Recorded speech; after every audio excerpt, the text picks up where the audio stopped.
Hi friends, ഇന്ന് നമുക്ക് നല്ല തേനൂറും തേൻനിലാവും എങ്ങനെയാണ് വീട്ടിൽ നല്ല സിമ്പിളായിട്ട് ഉണ്ടാക്കാൻ നോക്കാം.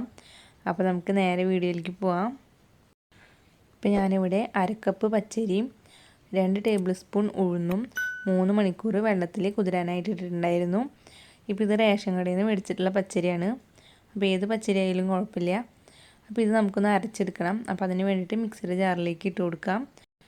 അതിനുശേഷം ഇതിലേക്ക് കുറച്ച് വെള്ളം ഒഴിച്ച് കൊടുത്തിട്ട് നന്നായി ഒന്ന് അരച്ചെടുക്കാം. അപ്പോൾ നല്ല പേസ്റ്റ് പോലെ അരച്ചെടുക്കണ്ട, നമ്മളൊന്ന് തൊട്ട് നോക്കുമ്പോൾ കുറച്ച് തരി പോലെ കാണുന്ന രീതിയിൽ വേണം അരച്ചെടുക്കാനായിട്ട്. ഇപ്പോൾ മാവ് അരച്ചെടുത്തിട്ടുണ്ട്.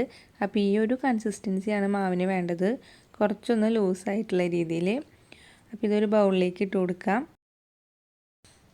ഇനി ഇതിലേക്ക് ഒരു നുള്ളു ഉപ്പും ഒരു നുള്ളു സോഡാപ്പൊടി, കുറച്ച് ഓറഞ്ച് ഫുഡ് കളർ കൂടി ചേർത്തിട്ട് ഇത് നന്നായി ഒന്ന് മിക്സ് ചെയ്തെടുക്കാം. ഇനി ഇത് ഫ്രൈ ചെയ്യുന്നതിന് മുമ്പായിട്ട് നമുക്ക് പഞ്ചസാര ലായനി ഉണ്ടാക്കാം. അപ്പോൾ അതിന് വേണ്ടിയിട്ട് ഒരു പാത്രത്തിലേക്ക് 1 കപ്പ് പഞ്ചസാര ഇട്ട് കൊടുക്കാം. ഇതിലേക്ക് 1/2 കപ്പ് വെള്ളം ഒഴിച്ച് കൊടുത്തിട്ട് ഇത് നന്നായി ഒന്ന് തിളപ്പിച്ചെടുക്കാം. ഇപ്പോൾ പഞ്ചസാര എല്ലാം തന്നെ അലിഞ്ഞ് വന്നു കഴിഞ്ഞാൽ പിന്നെ ഇത് ലോ ഫ്ലെയിമിൽ ഇട്ട് വെക്കാം. അപ്പോൾ ഈ സിറപ്പിൻ്റെ ചൂട് പോകാനായിട്ട് പാടില്ല. അപ്പോൾ നമ്മൾ തേൻനിലാവ് ഫ്രൈ ചെയ്ത് കഴിഞ്ഞാൽ അപ്പം തന്നെ നല്ല ചൂടായ പഞ്ചസാര ലൈനിലേക്കാണ് ഇട്ട് കൊടുക്കേണ്ടത്. അപ്പോൾ ലോ ഫ്ലെയിമിലിട്ട് വെക്കാം. ഇനി വേറൊരു അടുപ്പിൽ നമുക്ക് തേൻനിലാവ് ഫ്രൈ ചെയ്യാം. അപ്പോൾ അതിന് വേണ്ടി ഒരു പാനിൽ ഓയിൽ ഒഴിച്ചിട്ട് ഓയിൽ നന്നായി ചൂടാവുമ്പോൾ നമുക്ക് ഓരോ സ്പൂണിൽ ചെറിയൊരു സ്പൂണിൽ കുറച്ച് മാവ് എടുത്തിട്ട് ഇതേപോലെ നമുക്കൊന്ന് കുറേശ്ശെ ഒഴിച്ച് കൊടുക്കാം. അപ്പോൾ ഇത് നല്ല ബോൾ പോലെയായിട്ട് പൊങ്ങി വരും. അപ്പോൾ മീഡിയം ഫ്ലെയിമിൽ വെച്ചിട്ട് ഇത് തിരിച്ചു മറിച്ചിട്ടൊന്ന് ഫ്രൈ ചെയ്തെടുക്കാം. എന്നാലാണ് ഉൾഭാഗമെല്ലാം വെന്ത് കിട്ടുള്ളൂ.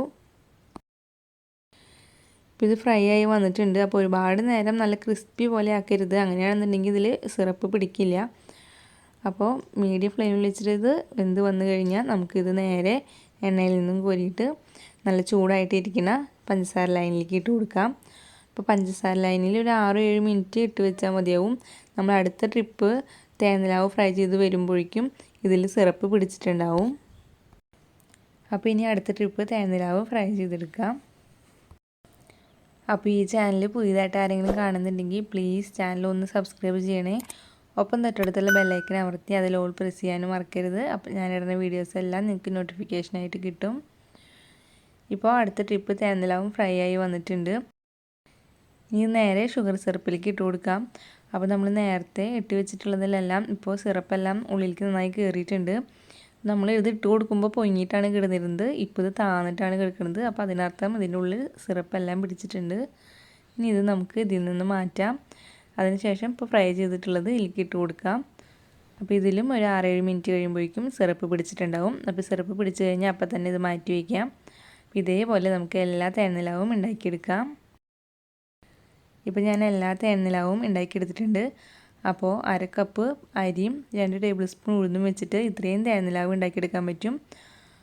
അപ്പോൾ ഇനി ഇതിൻ്റെ മേലേക്ക് ഞാൻ 1 ടേബിൾ സ്പൂൺ പഞ്ചസാര ഒന്ന് മിക്സിയിൽ ഒന്ന് കറക്കിയതിന് ശേഷം ആ ഒരു കുറച്ച് തരി പോലെയായിട്ടുള്ള പഞ്ചസാര ഇതിൻ്റെ മേലേക്ക് ഒന്ന് ഇട്ട് കൊടുക്കുകയാണ്. അതിനുശേഷം നന്നായി ഒന്ന് മിക്സ് ചെയ്ത് കൊടുക്കുക. ഇപ്പോൾ നമ്മുടെ തേനൂറും തേൻനിലാവ് മിഠായി റെഡി ആയിട്ടുണ്ട്. അപ്പോൾ നിങ്ങൾക്കിത് ഇഷ്ടപ്പെടുകയാണെങ്കിൽ നിങ്ങളിതുപോലെ ഒന്ന് ഉണ്ടാക്കി നോക്കിയിട്ട് നിങ്ങളുടെ അഭിപ്രായങ്ങൾ കമൻറ്റ്സ് ആയിട്ട് എന്നെ അറിയിക്കണം. ഒപ്പം ഈ വീഡിയോ ലൈക്ക് ചെയ്യാനും മറ്റുള്ളവർക്ക് ഷെയർ ചെയ്ത് കൊടുക്കാനും മറക്കരുത്. അപ്പം ഇനി വേറൊരു വീഡിയോ ആയിട്ട് കാണാം. അതുവരേക്കും എല്ലാവർക്കും ബൈ.